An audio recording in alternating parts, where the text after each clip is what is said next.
Buongiorno e benvenuti a Focus TG, ore 12 in punto per stare insieme fino alle 13:30. Si è chiusa un po' la prima parte delle festività, naturalmente gli auguri anche da noi, dalla nostra redazione, dalla nostra emittente, con una ripresa di Focus TG per questo mercoledì 27 dicembre. L'attualità, ovviamente tante notizie legate anche al Natale, però purtroppo anche tanta cronaca non sempre piacevole, però sapete insomma che è una componente importante delle notizie che vi diamo per tenervi aggiornati su quanto accade nelle nostre province. Insomma, siamo fortunati ad avere tante redazioni e quindi la possibilità di, diciamo, spaziare sul territorio del nostro Veneto e vedere un po' cosa succede nelle varie province. Ripeto, appunto, grazie a tutti i nostri colleghi che nelle varie redazioni insomma sono sempre aggiornati, e questo è quello che faremo fino alle 13:30, cioè anche nel tentativo di uscire dallo studio, andare sul territorio, andare a sentire i nostri colleghi, e tra poco lo faremo. Prima così iniziamo facendo una sorta di bilancio, anche se ovviamente le feste non sono finite, una sorta di bilancio sull'attività del SUEM. Insomma, è uno di quelli di quelli, chiamiamoli uffici, o comunque di quei servizi, ecco, meglio, essenziali, che non si fermano mai, non si fermano naturalmente nemmeno a Natale, Santo Stefano, e così sarà nei prossimi giorni per Capodanno e per il 1° gennaio, e quindi SUEM, che è sempre molto indicativo anche di quello che accade nelle nostre case, perché le tante chiamate che sono arrivate in questi giorni, come sempre, insomma, in questo periodo c'è un'impennata di chiamate, anche perché magari sono chiusi altri servizi. Il SUEM 118 di Treviso, in questo caso, ha avuto chiamate soprattutto per influenze, Covid, malori a causa delle abbuffate di Natale, quindi si mangia un po' troppo e dopo a volte si sta anche male. Superate le 150 richieste di intervento, e quindi per gli operatori sono giorni di super lavoro. Facciamo un po' il bilancio con Cristian Arboit. Sono giorni complessi, abbiamo un numero più elevato di chiamate rispetto alle medie giornaliere, che si attestano sulle 400, e nella giornata di ieri, di Natale, sicuramente abbiamo avuto un picco di chiamate intorno all'ora di pranzo, non solo, ma anche nel primo pomeriggio. Mentre buona parte dei trevigiani si trovava a tavola per il pranzo di Natale, al SUEM il centralino è come impazzito, 150 le richieste solo nella fascia del mezzogiorno. Malori legati a sindromi, sincopi, svenimenti dovuti sia alle buffate natalizie, e sicuramente anche abbiamo avuto un numero importante legato anche a sindromi influenzali, Covid e Covid non relate, che si stanno riattestando nel territorio provinciale. Già, perché i malori post buffata si sono aggiunti alle tante chiamate per influenza stagionale Covid,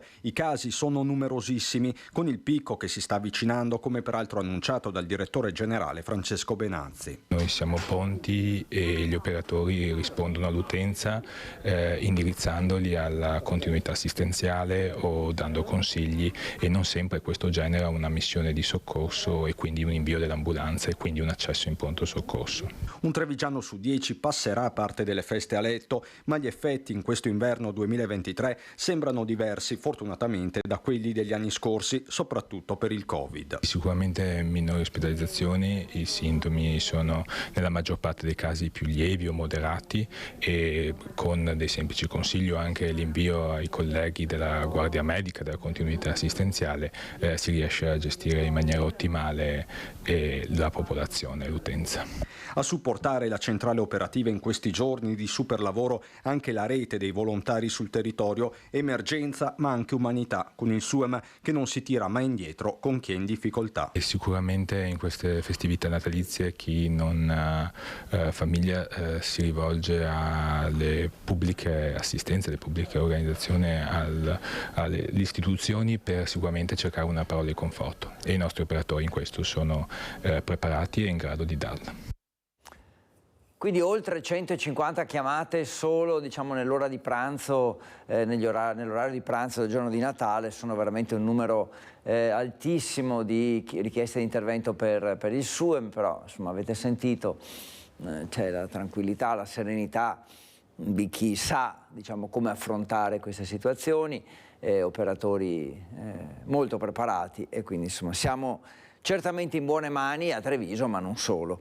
E sempre parlando di telefonate, sempre parlando di richieste di aiuto in questo periodo, nella sola provincia di Treviso sono arrivate oltre 40 telefonate la mattina di Natale a telefono amico per la non stop natalizia di ascolto, che poi si è conclusa a mezzanotte. Quindi anche in questo caso tante telefonate, tante richieste di aiuto, di ascolto soprattutto, e insomma un servizio, quello di telefono amico, che davvero è preziosissimo.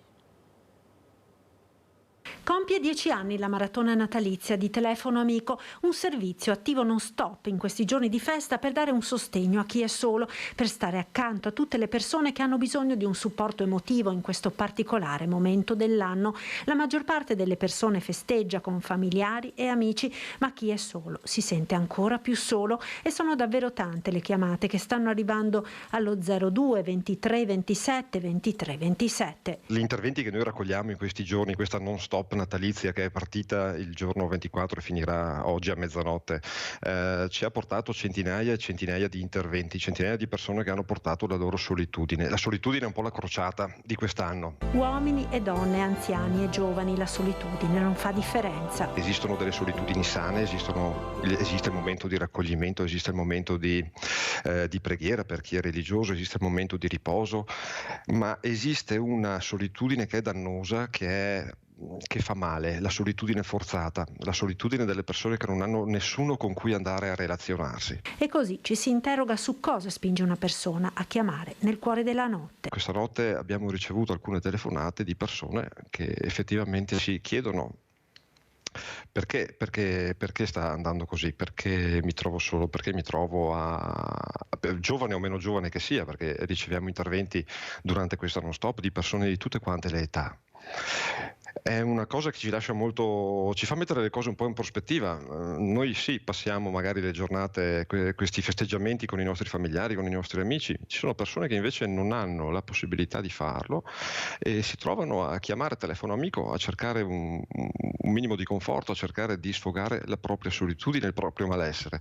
Questo è quello di cui ci stiamo occupando adesso e che ci sta impegnando molto profondamente. Questo dunque è il bilancio di Telefono Amico, un altro servizio importante. Io ero girato, diciamo così, non vi stavo guardando, non per mancanza di rispetto ovviamente, ma perché alle 12:08 stavo guardando il mio monitor per fare un po' una carrellata anche dei principali quotidiani del nostro nord-est che tornano in edicola oggi dopo la pausa. Allora vediamo cosa hanno scelto per tornare diciamo aggiornati, a parte che molti hanno continuato ad essere aggiornati online anche se non c'era diciamo l'edizione cartacea del giornale. Il Mattino, una tragedia in primo piano con Nicola Tiso morto a Natale, 47 anni, guidava i Nightbus e diresse Padova 2000, quindi purtroppo una notizia così drammatica. Più in basso una carrellata di notizie dal Padovano con le supplenze brevi e 200 prof senza stipendio, fine anno con poca neve, il racconto di Enrico, ragazzo autistico, le donne ucraine e Gesù femmina nel presepe vivente. Questo è il Mattino di Padova. Poi vi mostro anche la Tribuna di Treviso, che invece insieme alla Nuova Venezia, perché hanno scelto la stessa apertura, è la scomparsa anche in questo caso di un ragazzo, un 26enne musicista, muore davanti alla porta di casa. Scelta questa notizia dalla Tribuna e dalla Nuova Venezia perché il ragazzo è di Mogliano e quindi insomma un po' a cavallo tra le due province. Anche qui più in basso una carrellata, a Valdobbiadene le feste non fermano i banditi, notte di paura a Ron e San Rocco, tanti raid dei ladri di cui ci occuperemo tra poco in diretta, poi Moriago, concerto di Natale, 1 minuto di silenzio dedicati al piccolo Riccardo e un po' di altre notizie varie che arrivano da Treviso. Il Gazzettino, quindi testata insomma comunque nazionale che si occupa di tutto il nostro nord-est, parla di una notizia che anche in questo caso affronteremo in diretta tra poco: anziano picchiato a sangue da un 25enne per una sigaretta negata al bar, è accaduto a Mestre. Poi il ritorno dei ladri incappucciati, seminano il panico, vanno fermati, le fototrappole li hanno ripresi. Colpi un po' ovunque a Venezia, Santa Marta ed Orsoduro in centro storico, però anche, dicevo, a Treviso, e tra poco ce ne occuperemo, ma anche a Padova. Sono molti i casi in cui, complice magari le festività, il fatto che le famiglie magari si recano fuori o per la messa o a cena, i ladri agiscono, intervengono. Ecco, guardate, portati via, parliamo di Fontana Fredda, quindi in Friuli Venezia Giulia, portati via i regali dei nostri figli, famiglia derubata, la vigilia di Natale, auto svaligiata dai ladri al supermercato. Però, ecco, dicevo, sono notizie che riguardano un po' tutto un po' tutte le nostre province. Infine, pianura avvolta dalla foschia, ma quando sali in quota sulle Dolomiti lo spettacolo è questo, e c'è un video che vi mostra qual è, diciamo, appunto il paesaggio che si vede. Qui siamo col Corriere del Veneto. Bus entro un anno stoppa oltre 1000 mezzi, e questo è legato ovviamente ai motori che magari inquinano o che possono inquinare. Una proroga o il sistema crolla è la richiesta fatta. Poi l'amica scrive dalla Germania di voler farla finita, chiama la polizia che la salva a 15 anni. E poi il funerale di Vanessa Ballan, che è previsto a Castelfranco, lutto in Veneto per il funerale, luci spente e nastri rossi. Questo avremo venerdì. Regali sbagliati, quando si possono restituire e quando il negoziante non è obbligato a cambiarli, e anche questa è sicuramente una notizia interessante, utile, pratica. Infine vi mostro questa che dice Antonella Viola e Chiara Ferragni. Antonella Viola è l'immunologa a lungo direttrice della Città della Speranza. Gogna sbagliata, un consiglio sulla ricchezza, e quindi si diciamo sbizzarrisce anche su questo fronte Antonella Viola. Infine la Nuova Venezia, ecco, ma avevamo già detto che la Nuova Venezia ha scelto lo stesso titolo di apertura della tribuna con il ragazzo morto, il ragazzo musicista morto a 26 anni. Allora, torniamo ai nostri servizi, torniamo alle nostre redazioni. Abbiamo visto, appunto, visto che è stato ricordato dai quotidiani lo svolgimento dei funerali di Vanessa Ballan per venerdì, in programma per venerdì a Castelfranco, e allora insomma sarà un giorno triste per tutta la Castellana. Vediamo un po' questo riassunto di quello che avremo venerdì nel servizio di Christian Arboit. Il tuo sorriso, la nostra luce, quello che lasci non va più via. Sono queste le parole scelte dalla famiglia di Vanessa a pochi giorni dall'addio, con i funerali che si svolgeranno venerdì pomeriggio alle 14:30 nel Duomo di Castelfranco, città che la sera prima, come annunciato dal sindaco Marcon, spegnerà le luminarie di Natale in segno di vicinanza ai familiari, ma anche come messaggio contro i femminicidi. Sono giorni pesanti per l'intera Castellana, a una settimana esatta dalla mattanza nella sua abitazione di Spineda di Riese della 26enne colpita a morte con 8 fendenti da Bujar Fandai, 41enne kosovaro ora in carcere a Santabona con l'accusa di omicidio aggravato anche dal fatto che Vanessa fosse incinta. Buon Natale a te piccolo, che la tua mamma ti culli tra le sue braccia lassù. Buon Natale a una Riese triste e ferita. Il messaggio scritto sui social dal sindaco Matteo Guidolin, una vicenda che interroga quella di Vanessa, con Simonetta Rubinato che pone una riflessione sulla comunicazione delle indagini. Cerchiamo di tenere presente che c'è una vittima, che quella vittima rischia di essere di nuovo in qualche modo devastata nella sua vita, e anche ci possono essere dei riflessi dolorosi di sofferenza nei confronti delle persone che l'amavano, dei suoi familiari. Ecco, io credo che si possa accertare la verità, che la verità sia davanti ai nostri occhi, purtroppo con una grande evidenza. Certo, i moventi sono importanti, ma non mi pare che ci sia molto da cercare in questo caso per capire chi ha ucciso chi e per quale amore tossico, possessivo, quello che vogliamo chiamarlo sia. Avvocato e politico, Rubinato dice di parlare da donna e torna sulla mancata adozione di provvedimenti cautelari a fine ottobre, quando una prima denuncia per stalking venne fatta da Ballan nei confronti di quello che poi si è rivelato il suo killer. Il garantismo bisogna cominciare ad applicarlo non solo all'indagato, ma anche alle vittime. Questo è veramente è stato un momento difficilissimo per tutti noi, con questa tragedia che ci ha colpito un po' tutti. Adesso vi avevo anticipato e avevamo anche visto sui giornali di questa raffica di furti in tutte le province. Andiamo subito da Christian Arboit, che è a Rovare, che è una frazione di San Biagio di Callalta. Anche lì, insomma, davvero tantissimi colpi, tante famiglie con la casa svaligiata, veramente una situazione quasi fuori controllo. Christian, raccontaci dove sei e ovviamente saluti anche a Simone Merlo che è con te. Assolutamente, Federico, hai detto bene, una situazione che sembra fuori controllo. La cronaca, come sai, ci impone sempre i ritmi e in queste settimane non facciamo altro che raccontare furti anche particolarmente gravi nelle modalità. Io con Simone Merlo in questo momento mi trovo all'interno di un'abitazione di via Bosco a San Biagio di Callalta. I proprietari di casa sono stati gentilissimi, ci hanno aperto le loro porte, fra poco parleranno con noi, a volto comunque coperto perché sono ancora molto, molto scossi. I ladri ieri sera sono entrati da questa finestra, vedi ancora la segatura qui sul davanzale e hai visto poc'anzi il buco sulla finestra che vi ha mostrato Simone Merlo. Sono entrati da qui.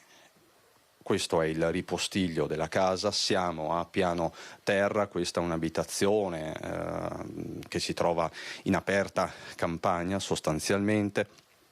Questo è il ripostiglio, questo è il corridoio della casa che immette di fatto nella zona notte. Ci sono due camere da letto che sono state subito prese di mira dai ladri. Come vedi a terra c'è ancora qualcosa, i proprietari stanno mettendo a posto, però per l'appunto la conta dei danni è per certi versi ancora in corso. L'episodio è stato denunciato ed è uno dei tanti accaduti per l'appunto ieri sera nella serata di Santo Stefano. Qui con me, come ti dicevo, lo intervisteremo a volto coperto, il signor Mario. Signor Mario, lei ieri sera con sua moglie era in casa al momento del furto? Sì, ero in casa. Stavo guardando la televisione in divano, erano le 8 quando mi sono alzato per andare in bagno a regolare la temperatura del bagno, poi erano le 8. Alle 8:20 ho detto alla moglie io vado a farmi la doccia e percorrendo il corridoio ho trovato la sorpresa, tutto all'aria, mi sono messo a gridare i ladri, però i ladri avevano già fatto quello che dovevano fare e non è rimasto altro che chiamare aiuto. Quindi di fatto questi ladri sono entrati in casa tra le 8 e le 8:20? Tra le 8 e le 8:20, sono sicuro perché la prima volta che sono andato in bagno era tutto in ordine, tutto a posto, non c'era nessuno in casa. Voi eravate sempre qui al piano terra, nella zona giorno, stavate guardando la televisione seduti sul divano? Sì, stavamo guardando la televisione, rumori non c'è, zero, assolutamente non si è sentito niente di niente. Anche perché, magari ci possiamo spostare nell'altra camera, fuori all'esterno ci sono ancora delle tracce di fango, però il vostro sospetto, e guardando anche per terra, è che i ladri a un certo punto si siano tolti le scarpe. Sì, anche con i carabinieri che sono stati qua ieri sera non hanno trovato nessuna traccia di fango o altro. Si vedono le tracce dei calzini per terra, però se sono contro luce sono delle tracce molto leggere, e tra l'altro appunto fuori siamo in campagna sostanzialmente, ci sono tanti prati, quindi sicuramente avevano con loro del fango e questo depone. Però in casa tracce di fango zero, anche per scavalcare la finestra non hanno lasciato nessun segno, oltre che i danni fatti agli infissi e basta, non c'è niente, è messo a soqquadro tutto quanto. Ecco, ed è in questa camera che di fatto i ladri trovano dell'oro, dei gioielli. Sì, hanno trovato i regali da quando eravamo fidanzati, io e la moglie, e un bel collier d'oro, dei pendenti, orecchini pendenti, un orologio, un regalo di quando siamo andati in pensione, fatto dagli amici, perché siamo andati in pensione tutti e due insieme. A me hanno regalato un orologio che fortunatamente è rimasto al salvo, un bel punto luce alla moglie che se n'è andato. Ecco, quello che fa più male è che sono i ricordi di una vita, insomma. Ecco, sono i ricordi e questo fa male. Anche perché è la prima volta che vi capita, mi diceva prima. Sì, spero sia anche l'ultima, perché non sappiamo più che cosa fare. L'allarme, io non posso attaccare l'allarme alle 8 di sera. Sono abituato di andarmi a fare un giro nel cortile, quando ho fatto la doccia mi metto qualcosa e vado a controllare, diciamo, farmi un giro. Perciò il sistema di allarme, quando ho finito tutto, chiudo e metto in funzione il sistema di allarme. Prima non lo metto in funzione, ma anche perché quell'ora là mi sembra inutile, invece inutile non è. Diciamo, ecco, signor Mario, che la fortuna, chiamiamola così, è che non se li è trovati davanti. Esatto, quello ho parlato anche con la moglie, ringraziamo che non li abbiamo visti e non li abbiamo, soprattutto io che stavo andando in bagno, non li ho incrociati, perché non si sa mai come va a finire. Certo. Va a finire male per chi? Per me? Per il ladro? Vediamo che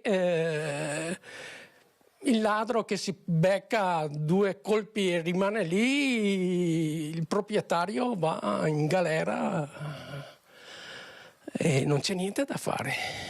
Ecco, tra l'altro queste sono parole lei è molto scosso e sua moglie lo è ancora di più. Stanotte non avete dormito? No, assolutamente è impossibile chiudere occhio. Sei colpito dappertutto, nella tua intimità, non ho parole. Il cuore batte impazzito, pensi, soprattutto pensi, e non dormi più. Sono sicuro che ci vorrà del tempo per riabilitare la mente, perché è una cosa grande. Signor Mario, io la ringrazio davvero per questa sua testimonianza. Allora, Federico, con Simone Merlo continueremo raccontare questo raid di furti che per l'appunto è interessato la zona di Rovare e di San Biagio nella serata di ieri. Intanto permettimi di ringraziare davvero il signor Mario, anche la moglie, che ci hanno accolto in casa, perché è importante in questi casi parlarne, perché già parlarne è squarciare un velo su un fenomeno che sta interessando la Marca trevigiana, e non solo la Marca trevigiana, come sempre, più di sempre verrebbe da dire. Con Simone Merlo da Rovare di San Biagio di Callalta, Federico ti restituisco la linea. Grazie Cristian, grazie Simone e ringrazio anche da parte nostra i proprietari che ti hanno fatto entrare in casa, li abbiamo sentiti veramente scossi. Fa male, ecco, sentire, come abbiamo sentito, il signor Mario commuoversi, perché insomma sentirsi violati in questo modo credo che veramente faccia tanto male. Magari insomma averne parlato con noi un po' gli ha permesso di sfogare un po' l'amarezza, la rabbia, non direi nemmeno rabbia, è proprio tristezza quella che abbiamo sentito nelle parole di questi cittadini, di queste persone. Andiamo subito, senza fare aspettare oltre, a Mestre, dove c'è Anna Maria Parisi, che salutiamo e ringraziamo, e che ci parla, immagino, di questa vicenda legata ad un anziano che è stato picchiato. Veramente una cosa incomprensibile. Per una sigaretta negata si è arrivati ad alzare le mani su questa persona. Insomma, veramente non ci capiamo più niente. Anna Maria, a te. Aggredito e picchiato violentemente per una sigaretta negata, come dicevi bene tu da studio, Federico. Il fatto è accaduto ieri mattina alle 10 all'interno di questo bar alla Chiesa. Ci troviamo in via Rio Cimetto, tra via Miranese e la Gazzera, a Mestre, appunto, accanto alla chiesa di Santa Barbara.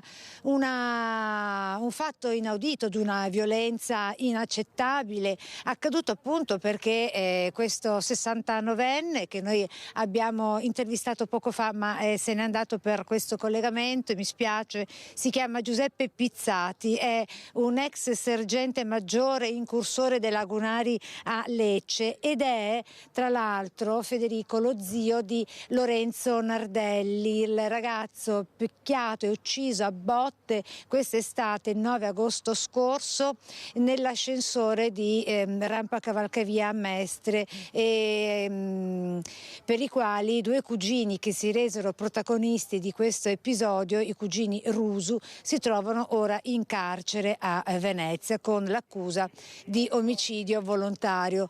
E noi abbiamo intervistato poco fa, però lui adesso se n'è andato perché non si sentiva bene, l'aggredito.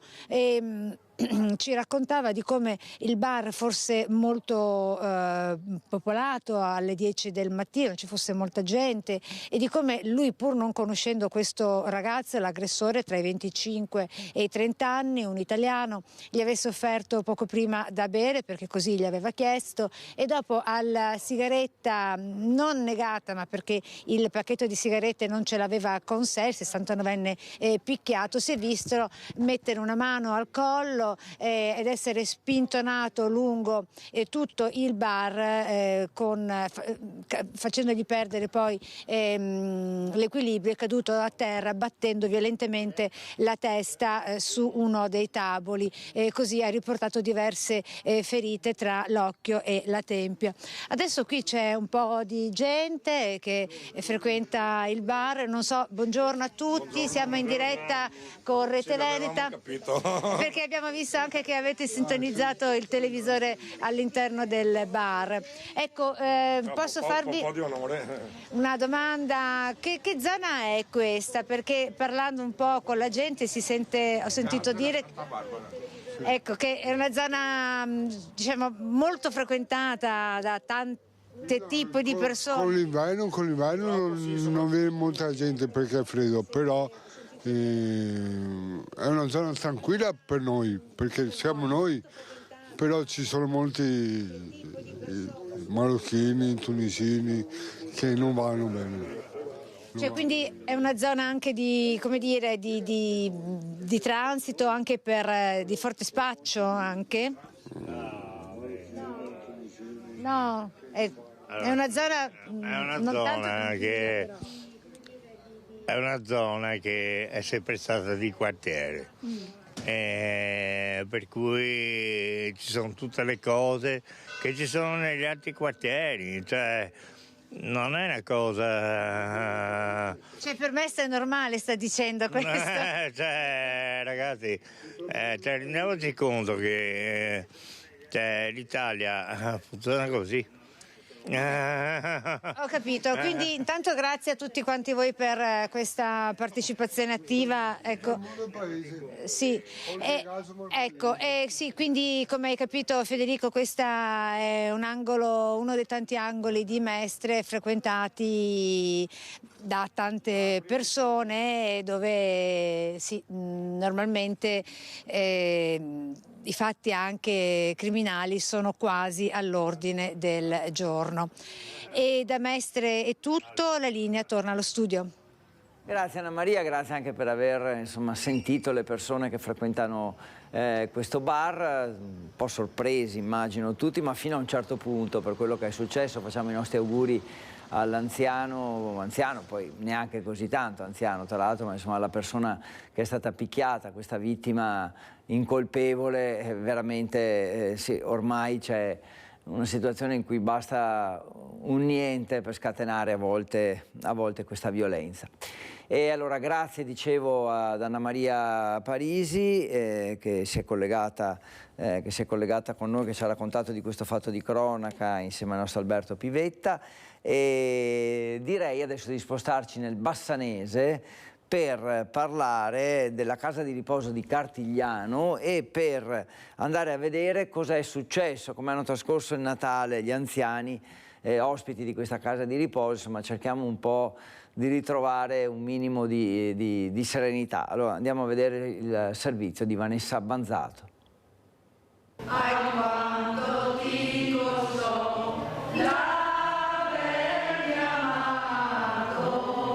Un Natale di gioia e speranza anche per gli anziani ospiti della casa di riposo di Cartigliano, tra addobbi, pranzi ricchi in compagnia, visite dei parenti, giochi e canti. L'altra lettera.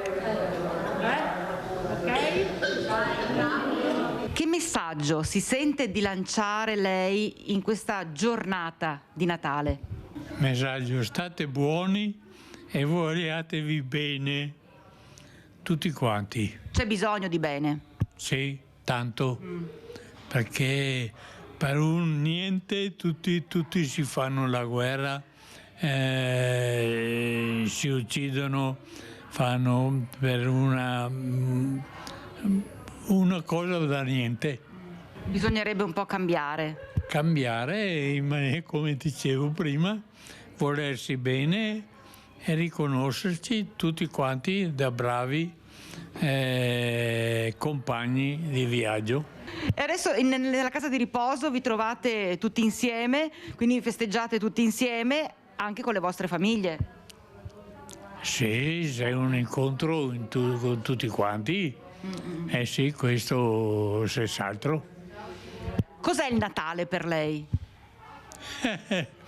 Il Natale è una buona ricorrenza per stare insieme con la famiglia. Una grande famiglia allargata che coinvolge anche gli operatori, le operatrici, il personale sanitario e la dirigenza della casa di riposo.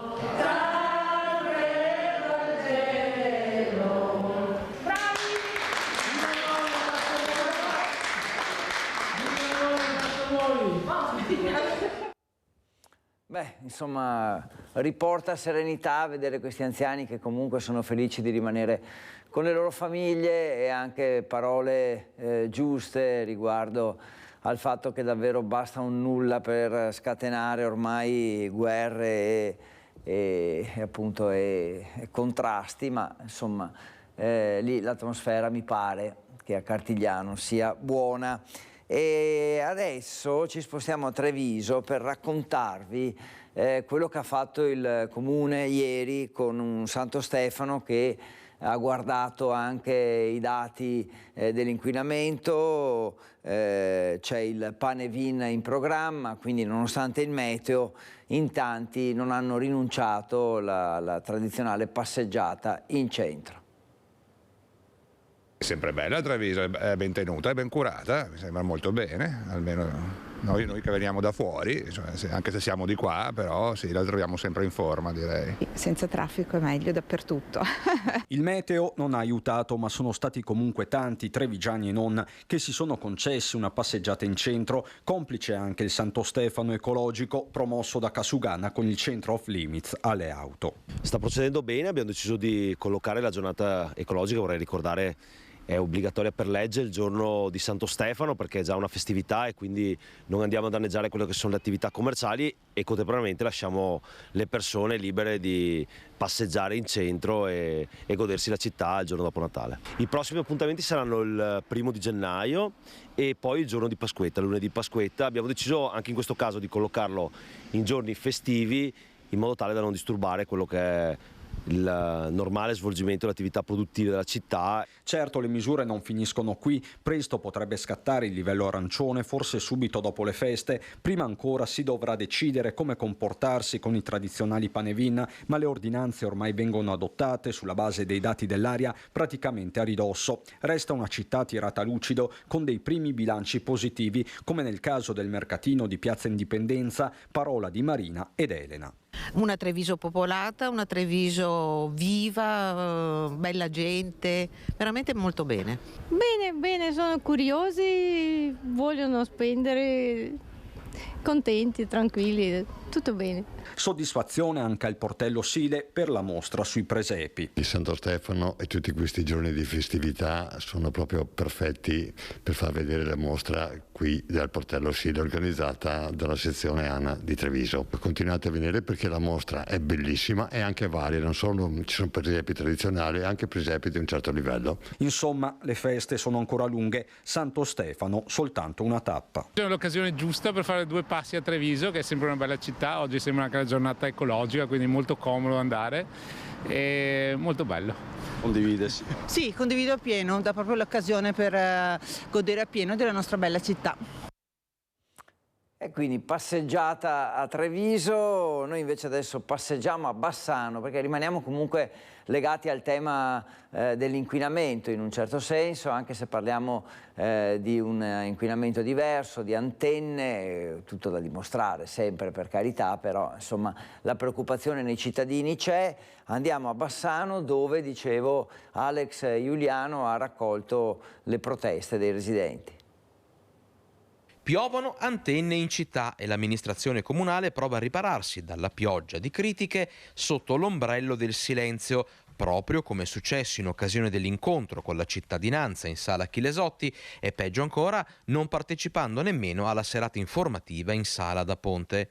Ma appunto, vista la pioggia di critiche, verrebbe da dire che l'ombrello del silenzio fa acqua da tutte le parti. A proposito dell'incontro in sala da Ponte, la prima fila vuota riservata all'amministrazione ha fatto storcere il naso a molti. Un'ulteriore nota di amarezza e di sfiducia nel dialogo possibile tra cittadini e amministrazione. Il primo responsabile della salute dei cittadini è il sindaco.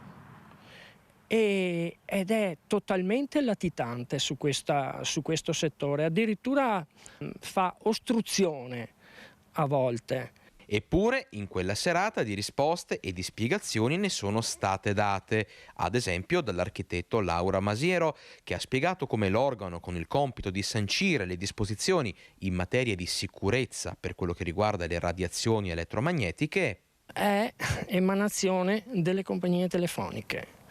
E quindi diventa tutto chiaro. Caldo anche il tema della salute, perché si parla di persone elettrosensibili, ma in realtà quando devo cambiare casa a causa delle antenne, a causa di queste emissioni, non sono più semplicemente una figura elettrosensibile, ma sono un danneggiato e dovrei avere un risarcimento. 12:39, torniamo in studio ma usciamo subito, andiamo a Padova dove c'è per noi Valentina Visentin con, con Cristian Roccaiende. Dove sei, Valentina, per parlarci di un Natale segnato dalle polemiche a Padova, almeno 2 polemiche pesanti. Valentina, a te. Beh, adesso vediamo bene dove sei.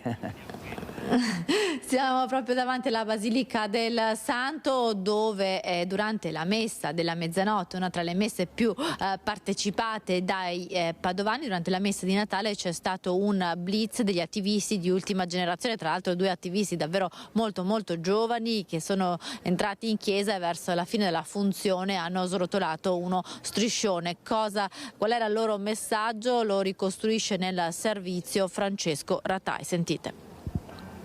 Nuovo blitz degli attivisti di ultima generazione a Padova. Nessun blocco del traffico questa volta per gli ambientalisti, che hanno però cercato di interrompere la messa di Natale nella Basilica di Sant'Antonio. Subito dopo la comunione, durante la celebrazione di mezzanotte, davanti a centinaia di fedeli, una ragazza si è inginocchiata davanti all'altare della navata centrale.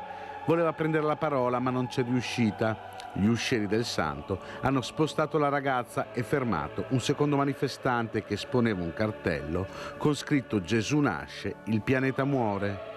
Entrambi i giovani minorenni sono stati accompagnati fuori dalla chiesa e consegnati alla Digos padovana, che li ha denunciati per manifestazione non autorizzata e turbamento di funzione religiosa. Noi siamo visti come criminali, ha dichiarato uno dei 2 attivisti, ma abbiamo interrotto una messa lanciando un messaggio di pace, perché questo non è un Natale gioioso.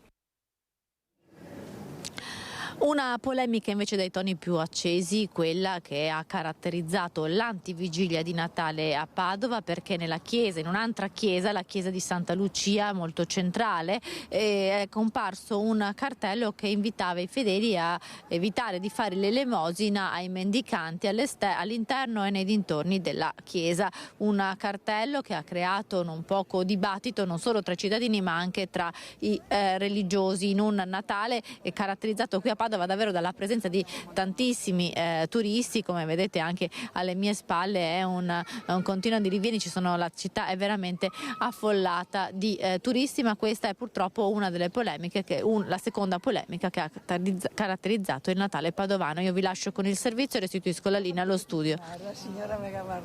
I fedeli sono pregati di non dare l'elemosina ai mendicanti in chiesa e nemmeno nei dintorni. Il cartello nella bacheca della chiesa di Santa Lucia in pieno centro a Padova nei giorni che hanno preceduto il Natale ha creato non poche polemiche in città, un avviso che ha stupito e fatto discutere, visto che è apparso nel giorno dell'antivigilia di Natale soprattutto nella bacheca di una chiesa, luogo d'eccellenza della carità.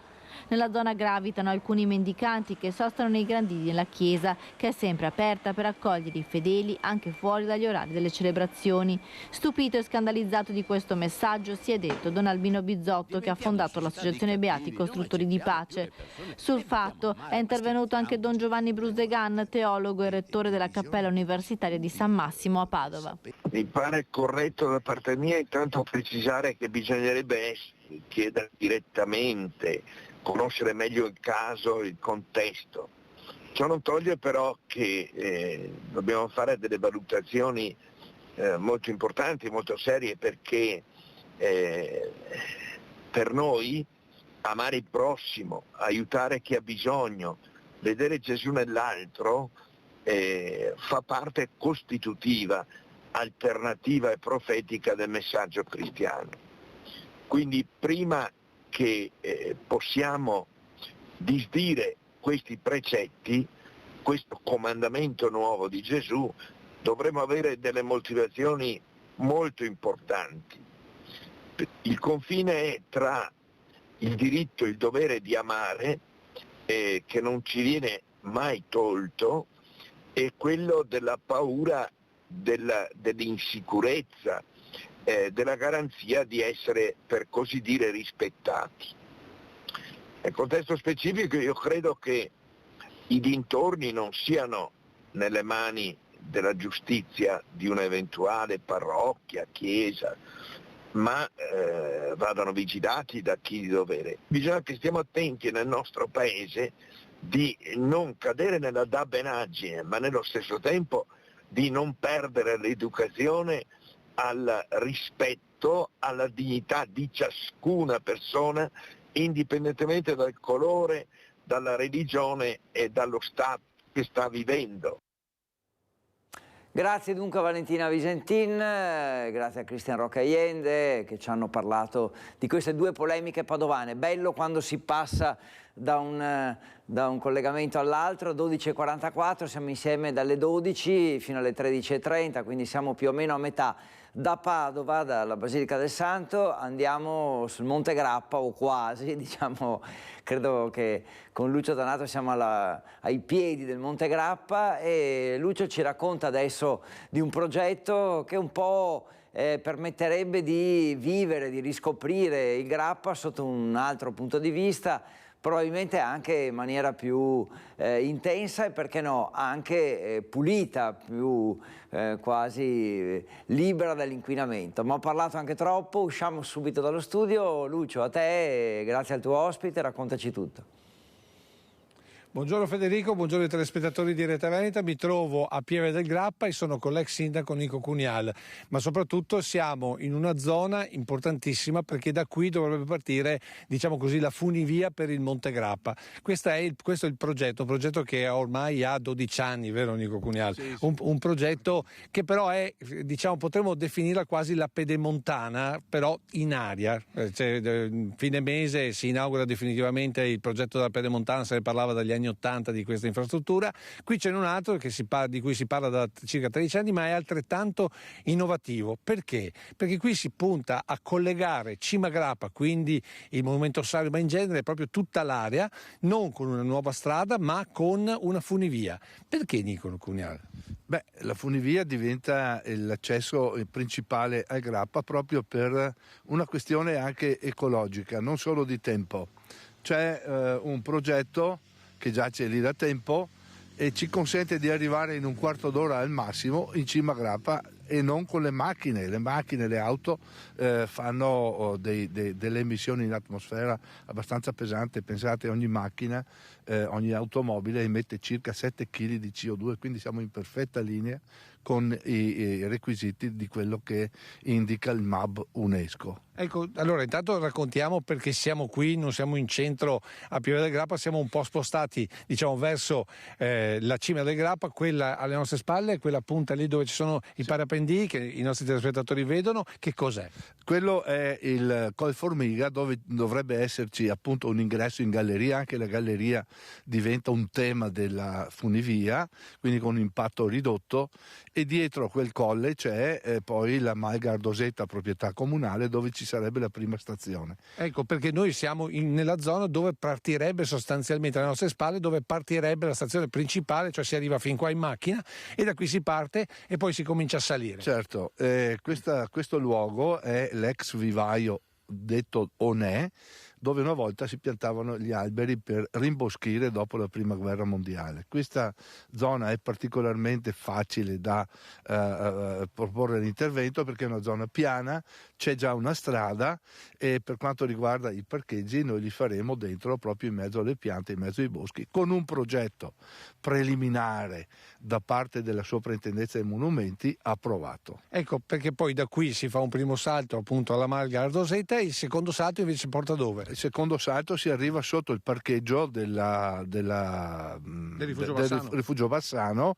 Anche lì c'è il tema della funivia, in cui proprio l'impatto ambientale sarà ridottissimo, perché si entra sotto il parcheggio. Ecco, però il tema è allora, abbiamo detto, sul Grappa non nevica più, di solito le funivie si usano per andare a sciare, qui invece il tema è quello di portare sulla gente con un bassissimo impatto ambientale, ma anche con la volontà di far rivivere il Grappa. Certo, intanto abbiamo una memoria storica unica, teatro di ben 3 eventi bellici che hanno in qualche maniera disegnato poi gli equilibri del pianeta, dell'Occidente, e poi c'è tutta l'attività sportiva, c'è tutta l'attività malghiva, con un'economia, diciamo, di quota molto importante, che pian piano sta morendo, e se non diamo un aiuto a questa noi siamo proprio nel selvaggio fra qualche anno. Ecco, ma voi avete fatto anche un calcolo di chi, diciamo, potrebbe usufruire di questa funivia, al di là di chi ci vuole andare a vivere sul Grappa. Stiamo parlando di un'offerta turistica, mi pare di capire, e non so, anche scolastica. Beh, guardi, allora la popolazione scolastica che ha l'occasione di imparare la storia non solo nei libri ma anche in un luogo come questo. Poi abbiamo la possibilità attraverso la Pedemontana, questa grande infrastruttura come accennava, importantissima perché ci mette in collegamento con tutto il territorio. Questa area è stata sempre un'area marginale ed è il suo vero potenziale perché l'area è perfetta, non c'è niente di strano, niente di coinvolgente, il Grappa è lì, noi abbiamo la possibilità di attingere a un bacino turistico importantissimo, abbiamo Venezia, abbiamo la Gronda lagunare, avete fatto qualche numero? Abbiamo 40-45 milioni potenziali di turisti, basterebbe che arrivasse qua lo 0,5% e noi saremo veramente in equilibrio anche economicamente. Ecco perché Federico, il principio è questo, praticamente da Jesolo, tanto per intenderci, cioè a quota zero, in quanto tempo? Un'ora e tre quarti. Un'ora e tre quarti, tu arrivi a quota? 1800 metri, non c'è nessun posto al mondo che io conosca con queste potenzialità e con queste caratteristiche. Quindi alla mattina puoi fare il bagno, poi decidi di venire su, ti fai la passeggiata in montagna, vai a vedere il Sacrario di Cima Grappa e poi magari vai a prenderti il formaggio che ti riporti in spiaggia per la sera da mangiare con gli amici. Ecco, per tranquillizzare quelli che dicono ma cosa vanno a fare in Grappa? Bene, si va a vedere il Grappa, si vanno a vedere i monumenti, si va a vedere il paesaggio, si va a praticare qualche sport, si va a mangiare il formaggio, a sostenere un'economia, però 0 metri cubi.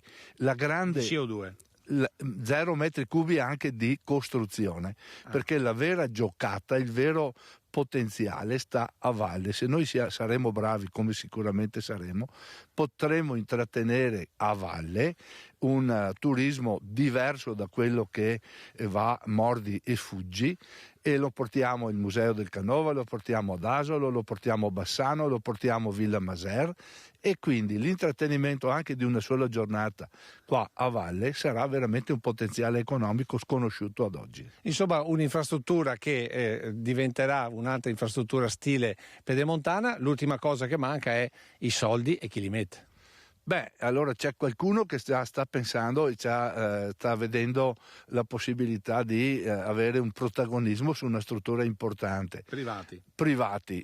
Ricordo che una struttura del genere, secondo le nostre previsioni, costerà una ventina di milioni di euro e potrà essere realizzata, carte permettendo, potrà essere realizzata in 1 anno e mezzo.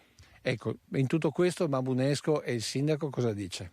Ma il sindaco ha sicuramente accolto questo progetto. L'Annalisa Rampin, e la ringrazio ancora una volta, ha veramente estratto dal cassetto questo progetto, lo ha portato nella sede MAB UNESCO ed è uno dei primi, se non il primo, progetto strategico del MAB UNESCO. Ecco, voi avete comunque anche fatto un calcolo di impatto ambientale, perché uno pensa, vengono fuori i tralicci, si vede tutta questa infrastruttura, come ce lo dobbiamo immaginare? Ma la soprintendenza ha dato delle indicazioni, per esempio laddove ci sono le masse boschive non vedremo il taglio netto proprio, ci sarà un taglio, diciamo così, a impatto molto molto ridotto. Quindi voi non abbattete bosco? Qualche parte sì, sarà sicuramente perché poi ci devono essere i servizi di sicurezza, quindi dobbiamo pensare anche a quello, però dico che l'impatto ambientale sarà minimo. D'altro canto abbiamo impianti a fune su ambienti molto più delicati, parlo delle Dolomiti, parlo di altri siti. L'ispirazione è quello di Malcesine, mi pare di capire per certi versi. Beh no, qua ci sarebbero delle cabine diciamo a chiamata, cioè sono cabine da 8 posti e sono quindi chiuse, in grado di trasportare anche il cicloturismo e il volo libero, che è uno dei potenziali fortissimi di questo territorio. Insomma, tante le potenzialità per questa infrastruttura che continueremo a raccontarvi, perché chiaramente siamo a un buon punto, quindi l'abbiamo annunciato, ma ce ne sono altri passaggi da fare. E questa sera vi racconteremo anche un'altra particolarità sempre della zona di Pieve del Grappa. Intanto a te la linea. Grazie, ci lasci in sospeso Lucio, grazie, affascinante quest'idea. questo progetto, perché non è più un'idea ma è qualcosa di più. Adesso siamo davvero speranzosi che possa concretizzarsi. Grazie a te, grazie a Nico Cunial e buon lavoro. Allora siamo in attesa di sapere questa sera cosa ci riserverai nei nostri telegiornali, quale altra notizia ci darai. Ci fermiamo per un attimo, breve pausa, poi torniamo e purtroppo torniamo alla cronaca.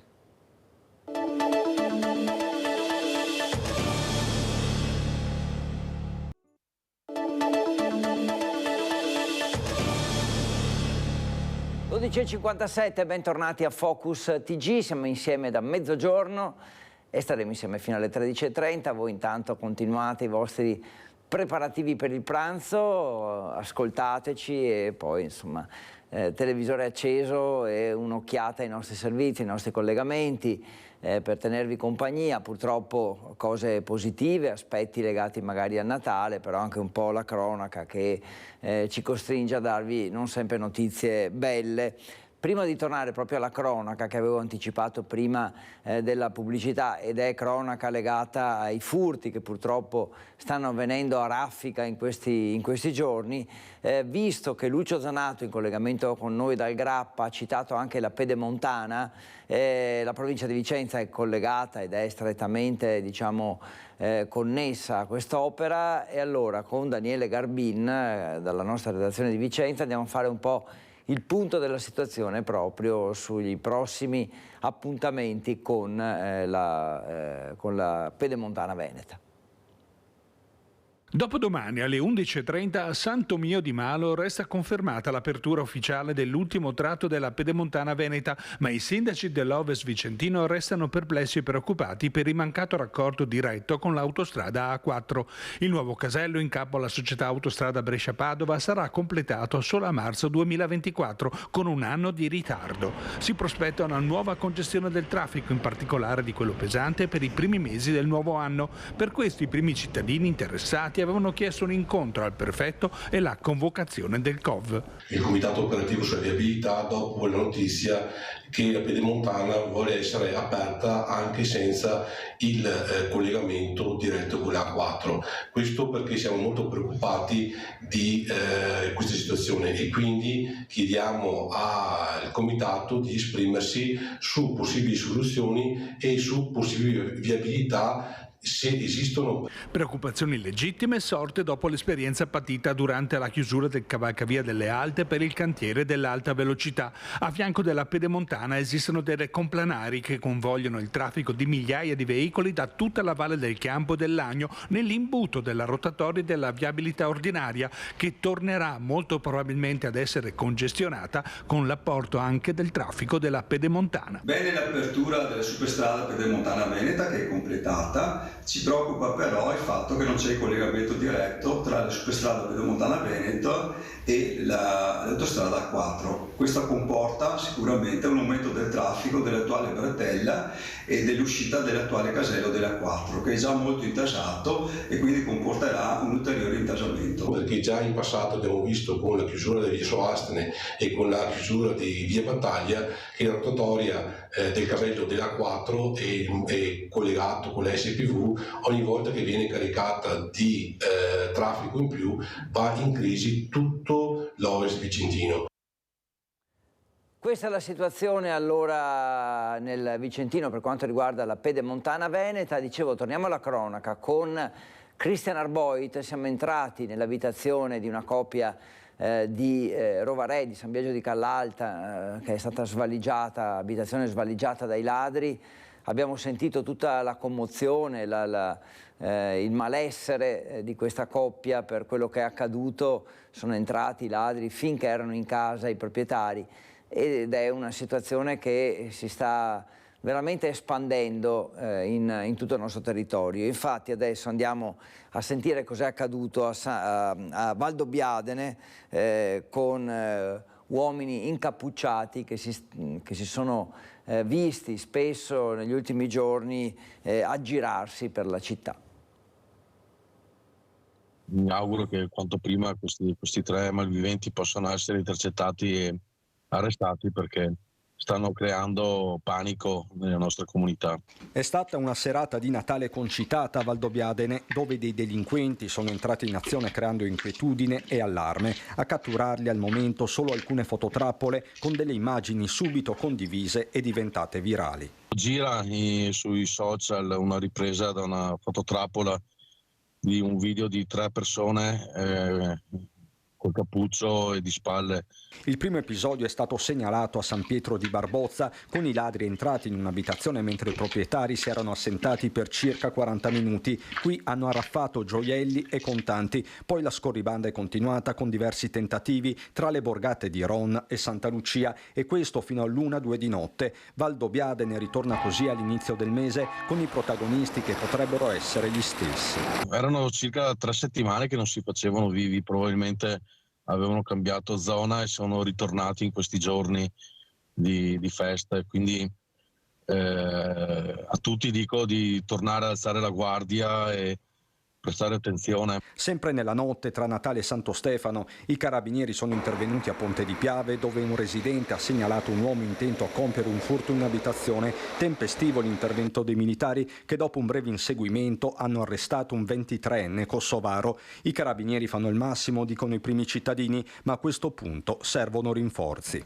Credo sia molto importante rafforzare i pattugliamenti, e in questo gli appelli alla questura e prefettura sono stati fatti perché si possano impiegare in quei posti dove sono più frequenti i furti, si possono spostare forze dell'ordine anche da luoghi più vicini.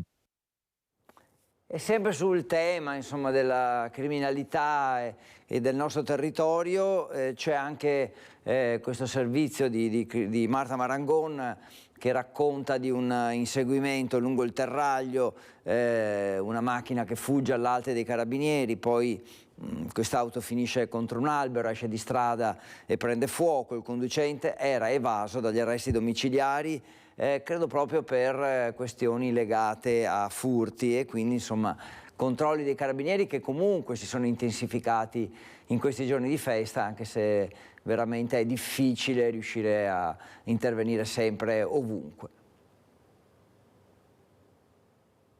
Rocambolesco inseguimento ieri sera lungo il Terraglio tra un'auto che non si è fermata all'Alta dei Carabinieri e una pattuglia dell'Arma impegnata in uno dei servizi di controllo del territorio intensificati in queste giornate di festa. L'auto, condotta da un 40enne del veneziano, con a bordo anche una donna di 38 anni, anche la veneziana, ha concluso la fuga a tutta velocità a Mestre, all'altezza della Castellana, quando è finita contro un albero ed ha preso fuoco. I 2 occupanti sono stati estratti dalla macchina, soccorsi e trasportati all'ospedale dell'Angelo per i traumi riportati nell'impatto, che poteva avere conseguenze ben più tragiche. Dai successivi accertamenti dei carabinieri è emerso che il 40enne si trovava agli arresti domiciliari nel Trevigiano per una serie di furti messi a segno un mese fa in negozi di Milano. L'uomo è stato quindi denunciato per evasione e resistenza pubblico ufficiale.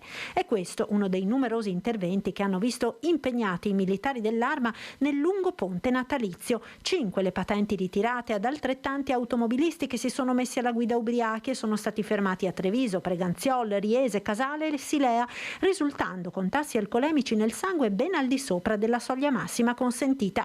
A Mogliano bloccato anche un 22enne che guidava senza patente ed aveva in auto un manganello, alcuni grammi di hashish ed una carta di credito rubata. Giornate dunque di grande lavoro per i carabinieri. Oggi, nella nostra prima edizione del TG, ci siamo collegati con una pattuglia della radiomobile in servizio a Castelfranco. La radiomobile è praticamente un servizio sulle 24 ore e quindi diciamo che il nostro servizio è prevalentemente a carattere preventivo.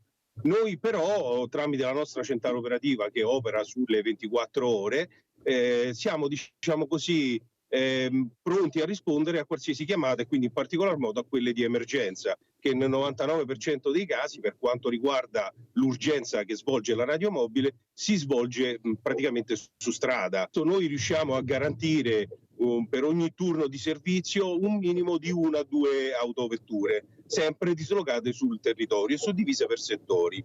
Come rinforzo, sempre da parte dell'Arma dei Carabinieri, abbiamo i servizi di istituto messi a disposizione dai comandi stazione. Complimenti a Marta Marangon per questo collegamento con la pattuglia dei carabinieri, quindi con la gazzella dei carabinieri, e noi rimaniamo in tema natalizio, però cambiando completamente punto di vista, perché nel giorno di Natale sono arrivati anche gli auguri e le riflessioni di Don Andrea Guglielmi, che è l'abate di Bassano del Grappa. Qual è il messaggio per questo Natale 2023? In questi ultimi mesi e in queste ultime settimane abbiamo sentito parlare tantissimo di violenza, guerre, femminicidi, cose atroci, brutali, drammatiche. Il messaggio del Natale è antitetico alla violenza. Tutto ciò che avviene nel giorno di Natale è antitetico alla violenza, a cominciare da quel femminicidio evitato perché Giuseppe decide di accogliere nella sua casa quella ragazza con quel bambino. Ecco, non dimentichiamo che Maria avrebbe potuto essere esposta alla violenza e anche Maria poteva essere vittima di un femminicidio. E poi tutto ciò che avviene attorno al presepio, tutti i personaggi, tutte le figure simboliche alludono alla possibilità di rigenerare la violenza in qualcosa che è alternativo alla violenza, cioè la morte deve essere sostituita dalla vita. Ecco.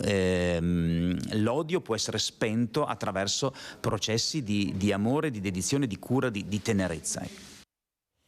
Stavo guardando il sito del Gazzettino che dà questa notizia: sfreccia in autostrada a 204 km all'ora, a bordo anche una bimba di 4 anni senza seggiolino e senza cinture di sicurezza, incredibile, con i 204 km all'ora immortalati anche da questo, immagino, autovelo, comunque apparecchio di rilevazione delle forze dell'ordine. Non ci siamo proprio.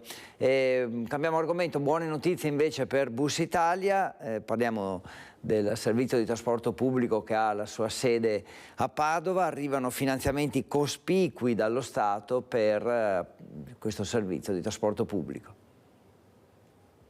PNRR, dai finanziamenti ministeriali arriva una boccata d'ossigeno per risanare Bus Italia, acquistando 180 nuovi bus per far fronte alle spese di carburante e alle perdite derivate dalla crisi del trasporto pubblico durante la pandemia di Covid.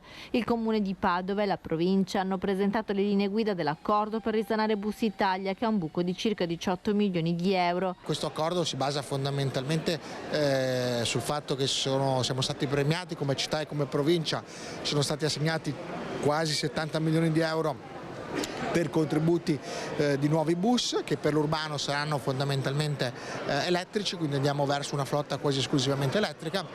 Questi fondi permettono all'azienda di avere più ossigeno e quindi tornare a reinvestire sul trasporto pubblico. Già negli ultimi mesi avevamo avuto degli ottimi segnali, siamo quindi fiduciosi di metterci alle spalle la fase Covid, che era stata molto complicata per quanto riguarda il trasporto pubblico a causa del calo dei passeggeri. Corse tagliate, ritardi, carenza di personale. La crisi di Bus Italia era diventata una delle questioni prioritarie per il Comune e la provincia da risolvere per salvaguardare il trasporto pubblico locale. Con questo accordo che l'azienda dovrà sottoscrivere, l'iniezione di ossigeno potrebbe portare anche all'assunzione di nuovi autisti. Si sta tornando ad assumere, piano piano i numeri, anche se lentamente, stanno tornando a crescere.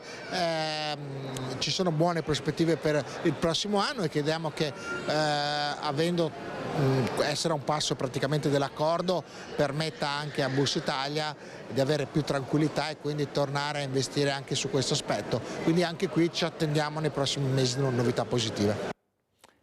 Ed ora andiamo a Bassano, dove Sharon Di Carlo ci racconta, più che Bassano siamo in altopiano a dire la verità, dove ci racconta di un brutto episodio di vandalismo legato ad una delle zone più belle dell'altopiano, Calà del Sasso.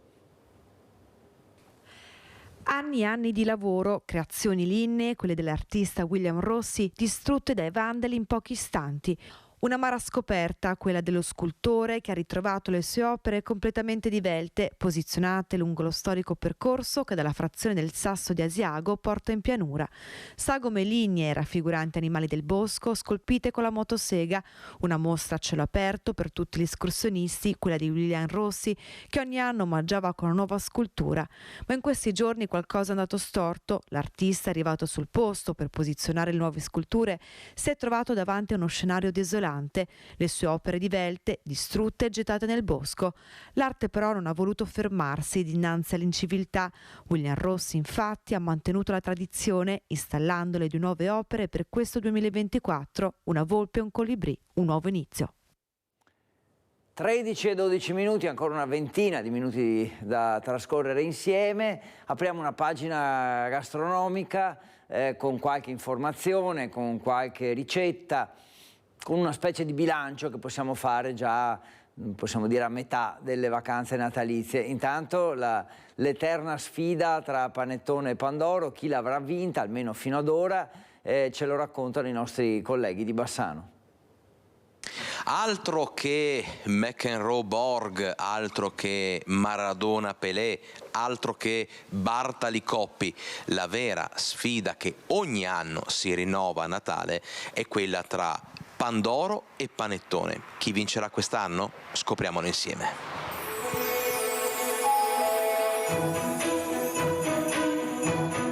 Un mondo di dolcezza, ma la domanda che ogni anno poi ripetiamo, perché è una gara che non finisce mai: chi è che la vince quest'anno? Il pandoro o il panettone?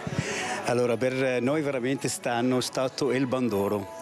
E fatalità anche se le guardo intorno, ma neanche uno oggi perché è finito tutto. Una gara decisa al fotofinish. A fare la differenza le creme di accompagnamento. Credo un modo giusto anche perché a casa puoi scegliere quella che vuoi, metti la quantità che serve, al di là della varietà del panettone che ci sono in giro, penso per quella magari il vantaggio, ecco, quella per il pandoro. E visto che a Natale siamo tutti più buoni, facciamo un tour goloso lì dove nascono panettoni e pandori. Qual è il panettone più buono, quello che si vende di più?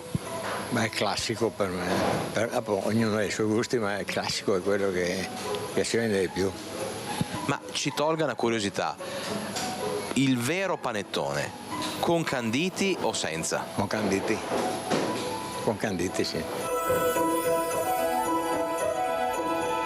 Quest'anno, guardando ai costi, i rincari e le bollette, hanno inciso meno rispetto al 2022, ma è emerso un altro problema per chi gestisce le pasticcerie: la mancanza di personale, soprattutto qualificato. Il problema che abbiamo veramente è il personale, cioè quella la cosa più grossa, perché anche fare un panettone con amore ci vuoi tempo, ci vuoi materia prima, ci vuoi il burro, ci vuoi tante cose, anche il tempo, perché ci va anche il personale e per fare tutto 2 giorni minimo.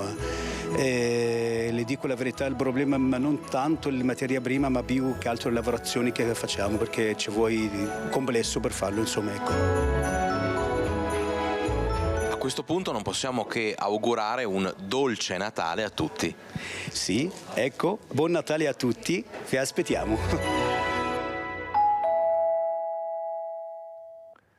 E allora abbiamo visto anche il dietro le quinte, come si prepara il panettone. Sono le 12 e intanto io ogni tanto mi giro per guardare l'orario, 13:15 scusate, e è il momento di continuare. Abbiamo detto che apriamo questa pagina gastronomica, continuiamo e andiamo da un ristoratore sempre della zona del Bassanese per qualche consiglio pratico. A dicembre, complici le numerose festività, si intensifica anche l'appuntamento dei bassanesi con pranzi, cene e ristoranti vari. Tra i tanti piatti tipici, uno è particolarmente legato a questo periodo dell'anno. In questo momento viene in mente solo una cosa, il broccolo di Bassano, che tra l'altro non tutti sanno, ma sarebbe un cavolfiore vestito da broccolo. Perché il broccolo di Bassano? Perché è un alimento importante, ma soprattutto è pensiamo che vada adesso, quindi da dicembre, con il broccolo quello precoce, poi c'è quello classico fino ad arrivare a quello tardivo, quindi ha una durata molto molto lunga. E spiegate le ragioni per cui il broccolo è il re della tavola in questo periodo natalizio, diventa ovvio cercare di capire come possa essere cucinato. Si lavora in tanti modi, chi lo declina veramente oggi in tante maniere diverse, però diciamo che la ricetta, quella classica, sarebbe il broccolo con le acciughe. A questo punto manca solo la ricetta, che è legata alla tradizione bassanese. Si prende il broccolo di Bassano, si tolgono le foglie, non si buttano via, perché sappiamo che del broccolo si mangia di solito il frutto, no? Il fiore, quindi lo si fa bollire, questo fiore bello bianco, mentre le foglie si toglie la parte, quella più coriacea, quella bianca, si tiene la parte verde. Quella la facciamo bollire, queste foglie verdi facciamo bollire, le raffreddiamo subito in acqua e ghiaccio, così la clorofilla mantiene bene i colori vivi del verde, no, della foglia, e poi semplicemente la frulliamo con dell'olio di pove e otteniamo questa salsina. Adagiamo sopra poi questo broccolo semplicemente bollito e delle acciughe. Piatto molto semplice. La marcia in più di questo piatto qual è? La marcia in più è sicuramente il tipo di acciuga, quindi una bella acciuga del Mediterraneo lavorata a mano, ma soprattutto l'olio di pove. E allora ecco questi consigli, altri consigli, perché dopo pranzi e cenoni, se non vogliamo sprecare quello che è avanzato, possiamo utilizzarlo con tante ricette. Marilisa Piovesana è la cuoca che ci dà qualche consiglio per riciclare gli avanzi. Brutta parola, ma è così. Chi il giorno di Natale non ha mangiato l'esso fatto di manzo, musetto e capone? Vi insegno un'altra chicca che potrete usare come antipasto, quella che vi farò vedere, che è una torta salata con le erbe cotte, perché chi non ha mangiato la verdura cotta il giorno di Natale? Sicuramente tutti a casa avranno una pasta sfoglia, l'unica cosa che ci serve è un forno per cucinare appunto questa torta salata, e qui vi viene fuori un antipastino sfizioso. Non ditemi che non avete della mozzarella o del formaggio avanzato, ci mettiamo anche quello, la chiudiamo naturalmente perché non esca. Però cosa ho detto? Vi avevo promesso il musetto. Prendiamo un altro po' di sfoglia, prendiamo, tagliamo, quando si cucina perde un po' il grassetto, spennelliamo con l'uovo, classiche tutte le ricette con la pasta sfoglia, quindi avrete un musetto in sfoglia e una torta salata con le erbe. Quante uova sono? Una, e serve per, diciamo così, sia il musetto che per... Sì, e anche per un'altra ricetta che adesso andremo a fare. L'abbiamo spennellata, l'abbiamo tagliata perché la pasta sfoglia, se tu non la tagli, cresce e ti si sgonfia e all'interno rimane cruda. La mettiamo in forno 20 minuti 180 gradi. La nostra pasta sfoglia di torta salata e musetto in crosta.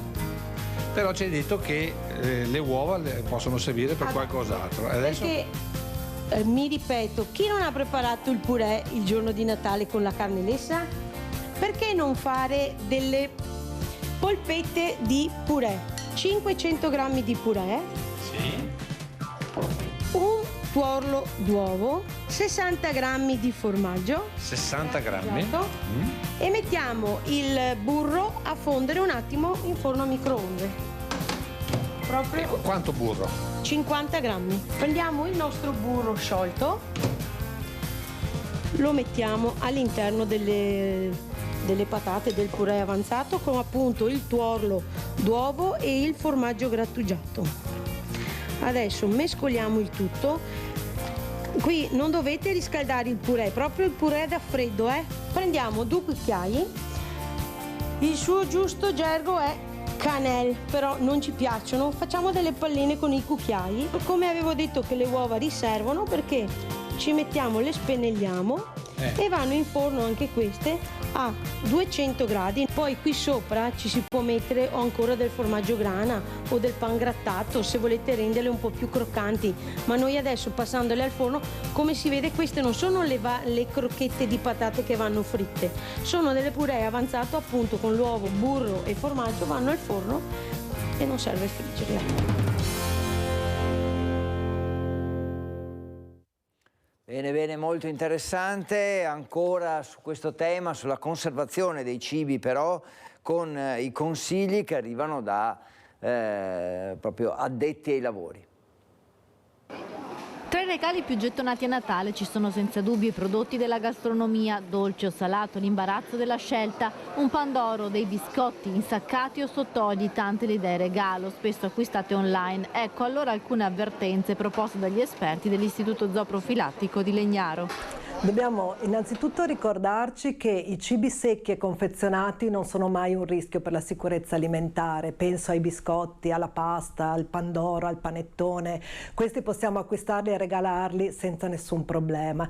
Diverso invece se decidiamo di regalare degli alimenti freschi, formaggio fresco, pesce crudo, salmone, prodotti a base di uova. Cenoni e pranzi poi sono il regno della varietà gastronomica. Anche in questo caso bisogna porre massima attenzione nella preparazione dei prodotti a base di uova o fatti in casa. Dobbiamo sempre stare attenti agli alimenti freschi. Rischiosi sono gli alimenti a base di uova crude, mi riferisco al tiramisù ad esempio, alla maionese. In questo caso dobbiamo farli con uova appena acquistate, freschissime, tenerli in frigorifero fino al momento del consumo e nel caso in cui avanzino mantenerli comunque in frigorifero e consumarli entro le 24 ore. Le conserve sono un alimento a rischio perché possono essere causa di botulismo, che è una malattia gravissima, quindi non scherziamo con le conserve. Acquistiamo quelle industriali che sono sempre garantite, se le facciamo a casa va bene, se facciamo i sottaceti, se facciamo dei sottoli tanta attenzione, se non siamo sicuri di saperlo fare bene lasciamo stare. Importante poi la conservazione dei cibi cotti o crudi che avanzano. Il mio primo consiglio è sempre quello di cercare di non avanzare il cibo, quindi facciamo la spesa in modo intelligente comprando quello che ci serve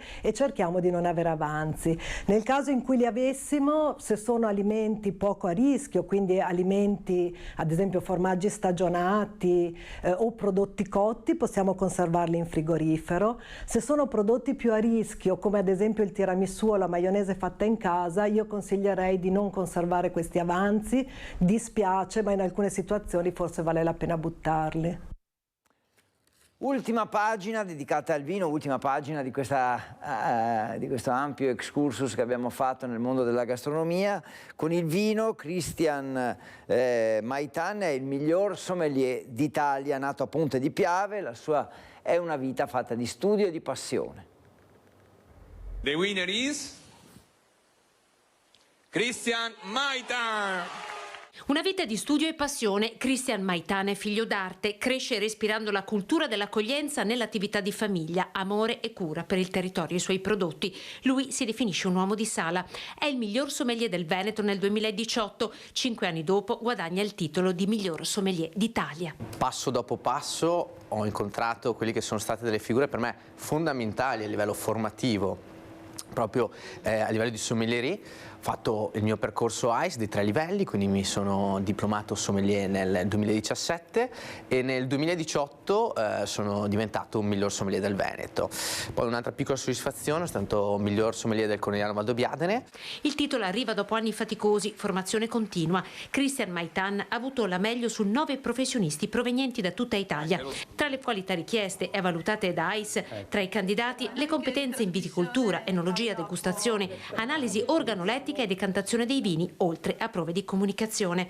Grande appassionato dei vini autoctoni, un sommelier per Maitan deve essere un profondo conoscitore del territorio e della sua storia. Deve saper trasmettere quello che un territorio sa dare.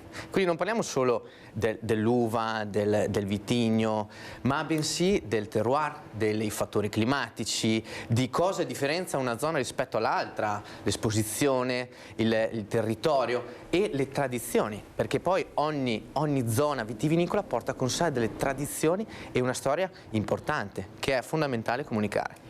È stato tra gli ospiti invitati dal sindaco Paola Roma alla festa organizzata dal comune per i neo diciottenni. Perché dai loro esempi potessero proprio trovare quella strada per dire ci sono sì delle difficoltà, però ho un esempio davanti del mio territorio che mi dimostra che ci sono ma posso anche superarle. E in quella serata Christian ha proprio parlato della sua esperienza a loro, ricordando cosa significhi effettivamente anche partire da un'azienda di famiglia. E allora adesso l'ultima pausa prima della cavalcata finale di questo Focus TG, ci fermiamo per un attimo, aspettateci.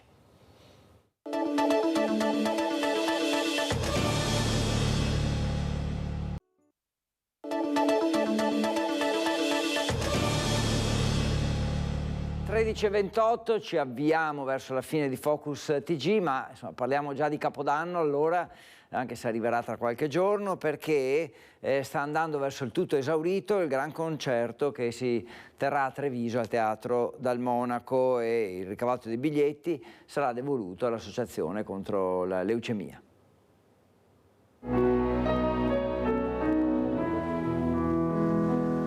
1 gennaio 2024, anche quest'anno come da tradizione alle ore 21, torna il concerto di Capodanno al Teatro Mario del Monaco. È un dono questo concerto che l'amministrazione comunale fa alla città di Treviso attraverso l'Orchestra Regionale Filarmonia Veneta, il maestro Raccanelli, che ci porterà degli ospiti straordinari con una musica straordinaria, ma al centro di questo progetto, oltre che la musica e l'arte, ci sarà la beneficenza, perché l'intero ricavato sarà devoluto all'AIL Treviso e alla Musica di Angela, che sono due realtà straordinarie che 365 giorni all'anno operano per il bene della nostra comunità. Ancora una volta dunque la musica si unirà alla solidarietà, prezzo del biglietto di 15 euro che saranno devoluti interamente alle associazioni benefiche, evento che va rapidamente verso il tutto esaurito. Sul palco l'Orchestra Regionale Filarmonia Veneta diretta dal direttore Massimo Raccanelli. Sarà un concerto molto divertente e molto piacevole.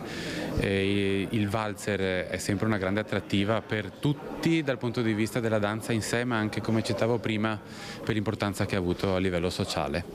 E speriamo quindi che il teatro vibri insieme a noi in questo senso. E siamo arrivati alla fine di questa puntata di Focus TG. Io vi ringrazio per averci seguito, vi auguro buon pranzo se dovete ancora pranzare, buon pomeriggio con tutti i nostri programmi, poi ci rivediamo verso sera con tutte le varie edizioni dei nostri TG. Buon pomeriggio.